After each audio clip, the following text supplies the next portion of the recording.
Hello students, welcome to all of you. अब हम देखेंगे आज पार्ट 3 अंग्रेजी सत्ता के परिणाम। जैसे कि इसके पहले हम सभी ने यूरोप और भारत के बारे में अध्ययन किया था, जिसमें हमने देखा था कि ब्रिटिश जो हैं वो किस तरह से भारत पे उन्होंने अपना प्रभुत्व स्थापित किया, किस तरह से व्यापार के दृष्टिकोण से वो यहाँ पर आए और उन्होंने भारत में अपने उपनिवेश की स्थापना की। अब हम देखेंगे कि भारत पर अंग्रेजी सत्ता का क्या परिणाम हुआ। तो प्रस्तुत पाठ में अंग्रेजी सत्ता के भारत पर क्या परिणाम हुए उसका हम अध्ययन करेंगे। तो सर्वप्रथम हम देखेंगे ब्रिटिश ईस्ट इंडिया कंपनी की स्थापना कि किस तरह से यहाँ पर इंग्लैंड ने ब्रिटिश ईस्ट इंडिया कंपनी की स्थापना भारत में की। तो हमने देखा कि भौगोलिक खोजों के कारण यूरोप की सत्ताएं भारत के तटों पर किस तरह आ पहुंची, ये हम पिछले चैप्टर में हमने देखा है। जैसे पुर्तगाली, डच, फ्रांसीसी, अंग्रेज, ये सभी सत्ताएं भारत के बाजार को अपने अधिकार में कर लेने की सत्ता स्पर्धा में उतरी हुई थी। इसके पिछले चैप्टर में हमने साम्राज्यवाद के बारे में देखा, उपनिवेशवाद के बारे में देखा, जिसमें से हमें पता चला कि किस तरह से पुर्तगाली हो या डच हो या फ्रांसीसी हो, ये सभी जो हैं भारत पर अपना प्रभुत्व स्थापित करना चाहते थे। भारत पे बाजार पर वह अपना स्वयं का अधिकार स्थापित करना चाहते थे। तो इस तरह से यहाँ पर सत्ता स्पर्धा थी। जब अंग्रेज भारत में व्यापार के बहाने आए, तब भारत में पहले से ही आए हुए पुर्तगालियों ने उनका कठोर विरोध किया। यहाँ पे एक प्रश्न बनता है कि अंग्रेजों का विरोध किसने किया? तो अंग्रेजों का विरोध पुर्तगालियों ने किया। उनका कठोर विरोध किया और कालांतर में अंग्रेज और पुर्तगाली के बीच मित्रता के संबंध स्थापित हुए और दोनों के बीच का विरोध कम हो गया। अब यहाँ पर जब दोनों विरोध हुआ दोनों में, तो उन्होंने एक दूसरे की ओर मित्रता का हाथ बढ़ाया, जिससे दोनों में मित्रता का संबंध स्थापित हुआ और जो विरोध की भावना थी वह बिल्कुल कम हो गई। परंतु भारत पर अपना वर्चस्व स्थापित करने की स्पर्धा में अंग्रेजों को फ्रांसीसी, डच और स्थानीय सत्ताधीशों के विरोध का सामना करना पड़ा। तो यहाँ पर एक प्रश्न बनता है कि भारत को वर्चस्व स्थापित करने की स्पर्धा में किन लोगों का सामना करना पड़ा? तो भारत को अपना वर्चस्व स्थापित करने की स्पर्धा में भारत पर अंग्रेजों को फ्रांसीसी, डच और स्थानीय जो सत्ताधीश थे, जो भारत के स्थानीय लोग थे, उन सभी का सामना अंग्रेजों को करना पड़ा। तो इस तरह से सत्ता स्पर्धा जो थी वह अधिक थी। अब हम देखेंगे कि किस तरह से अंग्रेज और मराठे में संघर्ष हुआ। मुंबई अंग्रेजों का पश्चिमी भारत का प्रमुख केंद्र था। अब यहाँ पर रिक्त स्थान का क्वेश्चन पूछा जा सकता है कि खालिस्तान अंग्रेजों का पश्चिमी भारत का प्रमुख केंद्र था। तो उत्तर स्वरूप हमें मिलता है मुंबई। इसके आसपास के प्रदेश को अपने अधिकार में कर लेने का अंग्रेजों का प्रयास था, परंतु इस प्रदेश पर मराठों की बड़ी मजबूत पकड़ थी। तो यहाँ के जो आसपास के क्षेत्र थे, मुंबई के आसपास के क्षेत्र, यहाँ पर अंग्रेज सरकार जो थी, अंग्रेज ये अपना अधिकार चाहती थी, किंतु यहाँ पर मराठों का प्रभुत्व था मुंबई पर। माधवराव पेशवा की मृत्यु के पश्चात पेशवा पद की लालसा में आकर उनके चाचा रघुनाथ राव ने अंग्रेजों से सहायता मांगी। तो यहाँ पर एक प्रश्न बनता है कि अंग्रेजों से सहायता किसने मांगी? तो अंग्रेजों से सहायता माधवराव पेशवा के चाचा रघुनाथ राव ने मांगी और इस प्रकार मराठों की राजनीति में अंग्रेजों का प्रवेश हुआ। अब यहाँ पे एक प्रश्न पूछा जा सकता है कि मराठों की राजनीति में अंग्रेजों का प्रवेश किस प्रकार हुआ। तो उत्तर स्वरूप हमें मिलता है कि मुंबई अंग्रेजों का पश्चिमी भारत का एक प्रमुख केंद्र था। दूसरा पॉइंट हम लिखेंगे, इसके आसपास के प्रदेश को अपने अधिकार में कर लेने का अंग्रेजों का प्रयास था, परंतु इस प्रदेश पर मराठों की बड़ी मजबूत पकड़ थी। फिर तीसरा पॉइंट आएगा, माधवराव पेशवा की मृत्यु के पश्चात पेशवा पद की लालसा में आकर उनके चाचा रघुनाथ ने अंग्रेजों से सहायता मांगी। उसके बाद इस प्रकार लिखेंगे हम, इस प्रकार मराठों की राजनीति में अंग्रेजों का प्रवेश हुआ। अब अंग्रेज जो चाहते थे उन्हें बहुत ही आसानी से प्राप्त हो सकता था। 1774 ईस्वी से लेकर 1818 ईस्वी के बीच मराठा और अंग्रेजों के बीच 3 युद्ध हुए। यहाँ पे एक प्रश्न बनता है कि 1774 से लेकर 1818 ईस्वी के बीच मराठा और अंग्रेजों के बीच कितने युद्ध हुए। तो आपको याद रखना है कि यहाँ पर 1774 ईस्वी से लेकर 1818 ईस्वी तक के बीच में मराठा और अंग्रेजों के बीच 3 युद्ध हुए।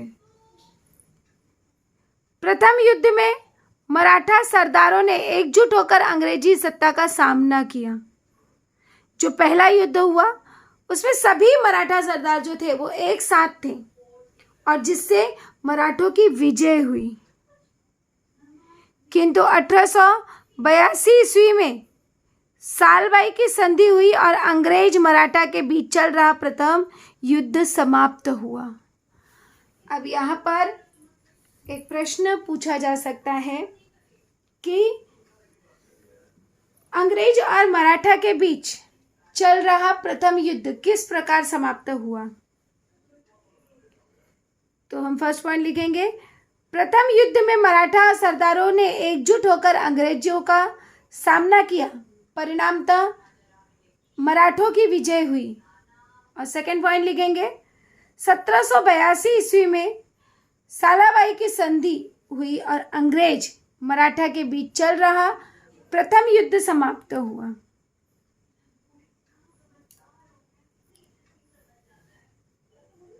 अब जो है हम देखेंगे द्वितीय युद्ध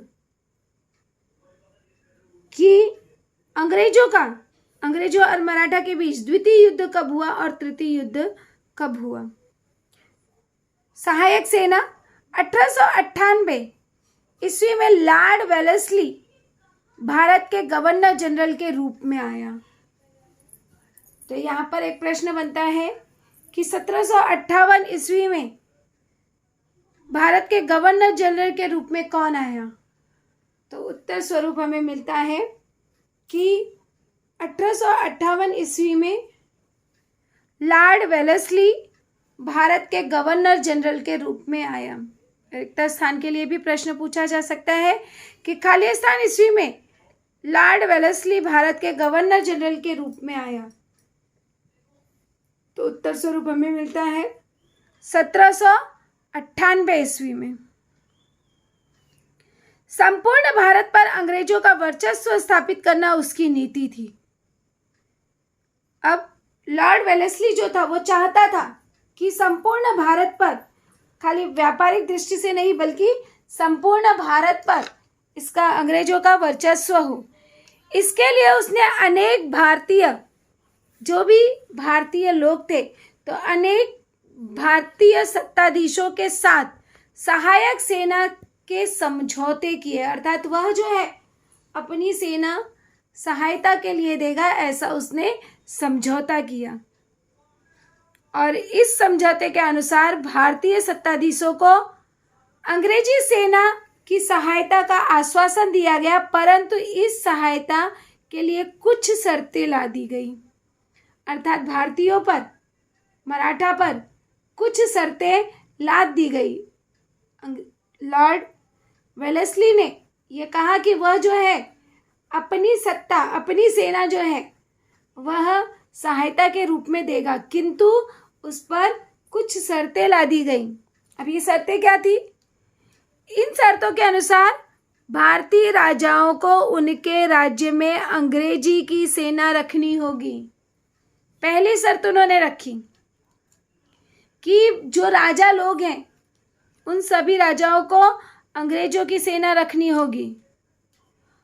दूसरा, इस सेना के व्यय हेतु नगद राशि अथवा उतनी आय का प्रदेश कंपनी को देना होगा। ब्रिटिश ईस्ट इंडिया कंपनी को या तो वो नगद राशि दे या उतनी आय का प्रदेश, जितना उनकी आय है उसके अनुसार वह क्या करे, प्रदेश उस कंपनी को दे। तीसरी शर्त ला दी गई कि भारतीय शासक अन्य सत्ताधीशों के साथ अंग्रेजों की मध्यस्थता से ही संबंध स्थापित करेगा। अर्थात अगर कोई राजा किसी दूसरे राजा से जो है वह संबंध स्थापित कर रहा है तो उसमें यह जरूरी हो कि अंग्रेज जो है वह साथ हो, उनकी मध्यस्थता हो। अपने दरबार में अंग्रेजों का रेजिडेंट मतलब प्रतिनिधि रखना होगा। भारत के अनेक सत्ताधीशों ने इस संधि को स्वीकारा और अपनी स्वतंत्रता खो बैठे। अर्थात अनजाने में जो है वह उनके गुलाम हो गए। तो यहाँ पे एक प्रश्न बनता है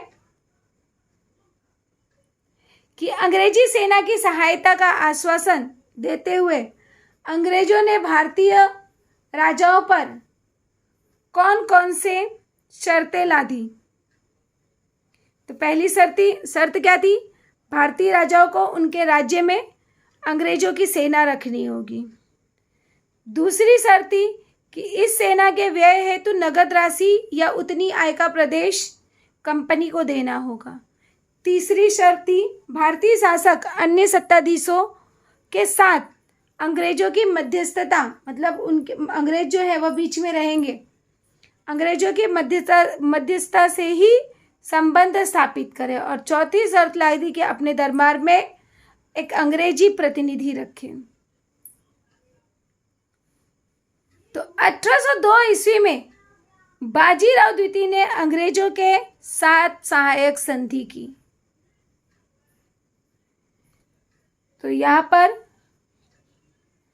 एक प्रश्न बनता है, खाली स्थान में बाजीराव द्वितीय ने अंग्रेजों के साथ सहायक संधि की तो 1802 ईस्वी में। अब इस संधि के अंतर्गत क्या था? यह संधि वसई की संधि के रूप में प्रसिद्ध थी। एक प्रश्न फिर से बनता है कि बाजीराव द्वितीय ने अंग्रेजों के साथ जो सहायक संधि की उसे किस संधि के नाम से जाना जाता है? तो उसे वसई की संधि के रूप में जाना जाता है। परंतु यह संधि जो है अनेक मराठा सरदार जो थे उनको स्वीकार नहीं था और जिसके कारण अंग्रेज और मराठों के बीच दूसरा युद्ध हुआ। अब यहाँ पे प्रश्न बनता है कि अंग्रेज और मराठों के बीच दूसरा युद्ध कब और क्यों हुआ? तो 1802 ईस्वी में बाजीराव द्वितीय ने अंग्रेजों के साथ सहायक संधि की और यह संधि वसई की संधि के नाम से प्रसिद्ध है। परंतु यह संधि अनेक मराठा सरदारों को स्वीकार नहीं था, जिसके कारण अंग्रेज और मराठों के बीच दूसरा युद्ध हुआ। और इस विजय के पश्चात अब यहाँ पे क्या हुआ? फलस्वरूप अंग्रेज और मराठों के बीच दूसरा युद्ध हुआ और इस विजय के पश्चात अंग्रेजों का मराठी राज्य में हस्तक्षेप बढ़ने लगा। अब यहाँ पे अंग्रेज जो है वो विजयी हुए, तो जिसके कारण वो जो है अंग्रेज वह मराठी राज्य में अपना हस्तक्षेप करने लगे।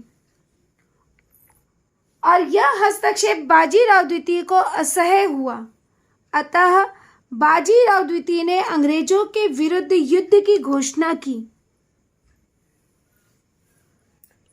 अब यहाँ पर तृतीय युद्ध हुआ कि अंग्रेजों का जब मराठी राज्य में हस्तक्षेप बढ़ने लगा तो अंग्रेजों का हस्तक्षेप असह्य होने के कारण यहाँ पर बाजीराव द्वितीय ने अंग्रेजों के विरुद्ध युद्ध की घोषणा कर दी, जो कि तृतीय विश्व युद्ध के रूप में जाना जाता है। और 1818 ईस्वी में उसने आत्मसमर्पण भी कर दिया।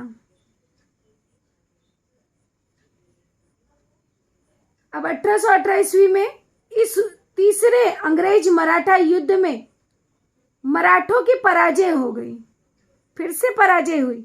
तो पराजय होने से मराठा सत्ता का अंत हो गया। तो इस बीच मुगलों की राजधानी प्रत्यक्ष में दौलत राव शिंदे के अधिकार में थी और शिंदे की सेना को पराजित कर जनरल लेक ने जो मुगल शासक थे उन सभी को बंदी बना दिया और हिंदुस्तान पर विजय पा ली।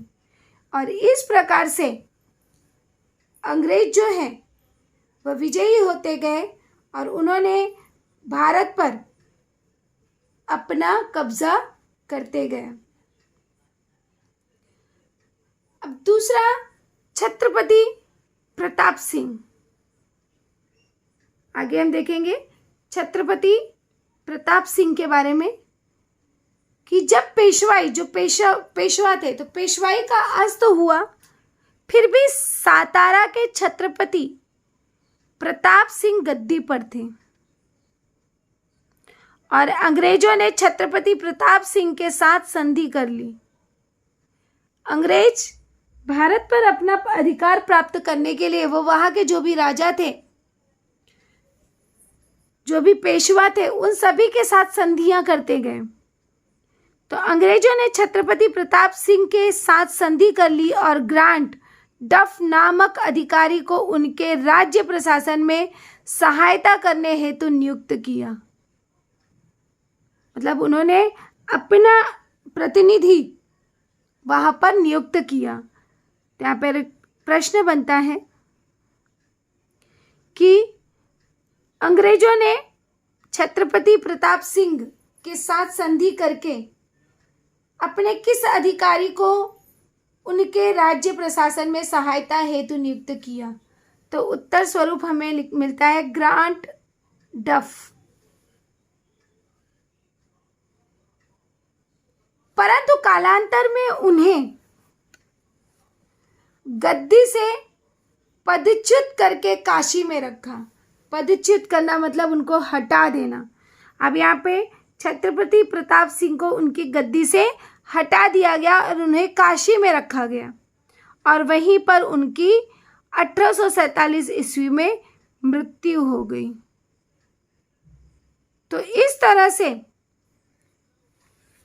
छत्रपति प्रताप सिंह के प्रमुख प्रशासक रंगो बाबूजी गुप्ते ने इंग्लैंड जाकर इस अन्याय के विरुद्ध गुहार लगाई, परंतु न्याय मांगने के उनके प्रयास विफल हुए और आगे चलकर लॉर्ड डलहौजी ने अधिकार मतलब दत्तक विधान अस्वीकार कर 1848 ईस्वी में सातारा का राज्य हड़प लिया। दत्तक अर्थात जो गोद लिया पुत्र होता है उसे कहते हैं दत्तक। तो यहाँ पर अब पहले तो इसी तरह से गद्दी प्रशासन चलती थी कि राजा के बाद उसका पुत्र जो है वह उसका अधिकारी होता था, या जो दत्तक पुत्र होता था वह उसका अधिकारी होता था। तो यहाँ पर लॉर्ड डलहौजी ने उत्तराधिकारी अधिकार जो है वह समाप्त कर दिया और 1848 ईस्वी में सातारा का जो राज्य था वह अपने अधीन कर लिया। अब आगे हम देखेंगे कि अंग्रेजी सत्ता के कारण भारत पर क्या परिणाम हुआ। तो सबसे पहले इनकी जो शासन व्यवस्था थी उसका परिणाम भारत पर क्या हुआ। तो दोहरी शासन व्यवस्था, यहाँ पर रॉबर्ट क्लाइव ने 1765 ईस्वी में बंगाल में दोहरी शासन व्यवस्था प्रारंभ की। तो यहाँ पे एक प्रश्न बनता है कि दोहरी शासन व्यवस्था की शुरुआत किसने और कब की। तो उत्तर स्वरूप हमें मिलता है कि रॉबर्ट क्लाइव ने 1765 ईस्वी में बंगाल में दोहरी शासन व्यवस्था प्रारंभ की। कंपनी ने राजस्व, राजस्व मतलब होता है कर इकट्ठा करना, जो टैक्स भरते हैं। तो कंपनी ने राजस्व इकट्ठा करने का कार्य अपने हाथ में रखा और शांति और व्यवस्था बनाए रखने का कार्य बंगाल के नवाब को सौंपा। इसी को दोहरी शासन व्यवस्था कहते हैं। मतलब दो शासक जो थे, एक ही क्षेत्र पर, एक ही राज्य पर दो शासक जो हैं उनका अस्तित्व था, उनका राज्य था। तो यहाँ पर एक प्रश्न बनता है कि दोहरी शासन व्यवस्था किसे कहते हैं। तो कंपनी ने राजस्व अर्थात कर इकट्ठा करने का अधिकार अपने हाथ में रखा और शांति और व्यवस्था बनाए रखने का अधिकार बंगाल के नवाब को सौंपा। इसी को दोहरी शासन व्यवस्था कहते हैं। अर्थात जहाँ से उन्हें फायदा मिलने वाला है वो अधिकार उन्होंने अपने अंतर्गत रखा और शांति और व्यवस्था का अधिकार यह जो है यहाँ पर बंगाल के नवाब को सौंप दिया गया। अब दोहरी शासन व्यवस्था का कई सारा दुष्परिणाम भी पड़ा कि दोहरी शासन व्यवस्था के दुष्परिणाम कालांतर में दिखाई देने लगे। अब उसका क्या दुष्परिणाम हुआ। सबसे पहला दुष्परिणाम कि सामान्य जनता से कर के रूप में वसूल किया गया पैसा कंपनी के अधिकारियों ने अपनी जेब में दबाया। दूसरा कि भारत में व्यापार करने का एकाधिकार, मतलब केवल एक अधिकार ईस्ट इंडिया कंपनी को प्राप्त था। अतः इंग्लैंड में कई व्यापारी इस कंपनी के प्रति ईर्ष्या रखते थे, अर्थात जलन द्वेष की भावना रखते थे। भारत में चल रहे कंपनी के प्रशासन पर इंग्लैंड में आलोचना होने लगी, अर्थात उसकी निंदा करने लगे।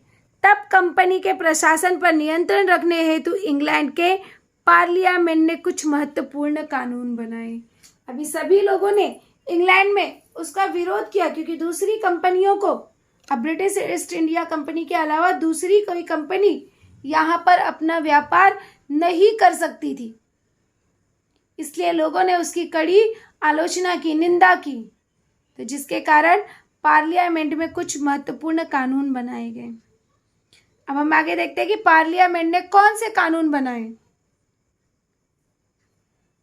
पार्लियामेंट द्वारा बनाए गए कानून, तो 1773 ईस्वी में रेगुलेटिंग एक्ट के अनुसार बंगाल के गवर्नर को गवर्नर जनरल का पद दिया गया। तो यहाँ पर एक प्रश्न बनता है कि गवर्नर जनरल का पद, गवर्नर को गवर्नर जनरल का पद कैसे दिया गया। तो 1773 ईस्वी के रेगुलेटिंग एक्ट के अनुसार बंगाल के गवर्नर जो था, बंगाल में जो गवर्नर था उसे गवर्नर जनरल का पद दिया गया। और इस एक्ट के अनुसार लॉर्ड वॉरेन हेस्टिंग्स ये गवर्नर जनरल बने। उसे मुंबई और मद्रास प्रांतों की नीतियों पर नियंत्रण रखने का अधिकार प्राप्त हुआ।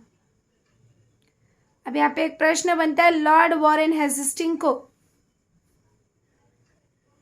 किन क्षेत्रों पर अधिकार रखने का पद प्राप्त हुआ। तो मुंबई और मद्रास। उसकी सहायता करने के लिए 4 सदस्यों की समिति का गठन किया गया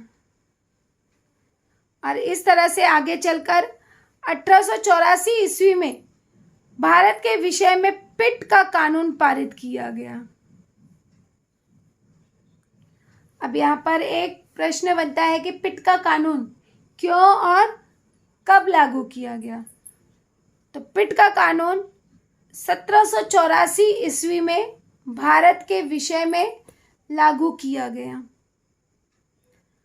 कंपनी द्वारा भारत में चलाई जा रही शासन व्यवस्था पर पार्लियामेंट का नियंत्रण रखने हेतु एक स्थायी स्वरूप के नियंत्रण परिषद गठित की गई और इस परिषद को कंपनी द्वारा भारत में चलाई जा रही शासन व्यवस्था के विषय में आदेश देने का अधिकार भी दिया गया और इस तरह से 1813 ईस्वी, 1833 ईस्वी और 1853 ईस्वी में कंपनी की शासन व्यवस्था में फेरबदल करने वाले कानून पार्लियामेंट ने बनाए और इस प्रकार कंपनी के प्रशासन पर ब्रिटिश सरकार का अप्रत्यक्ष नियंत्रण था।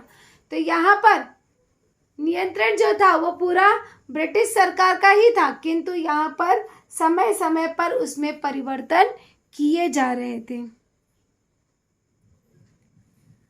अंग्रेजी सत्ता के आगमन के पीछे पीछे भारत में नई प्रशासनिक प्रणाली रूढ़ होने लगी, मतलब कई सारी नई प्रशासनिक प्रणाली का उदय हुआ।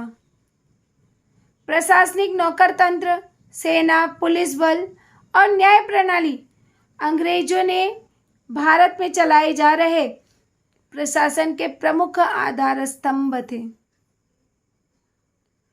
तो यहाँ पर एक प्रश्न बनता है कि अंग्रेजों के भारत में चलाए जा रहे प्रशासन के प्रमुख स्तंभ कौन थे।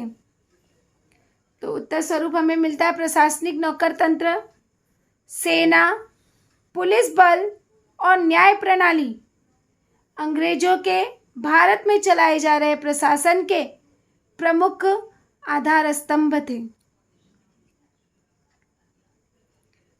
अब इसी कड़ी में हम आगे देखेंगे कि ये प्रशासनिक नौकर तंत्र क्या था, जिसे कहा जाता है सिविल सर्विसेज।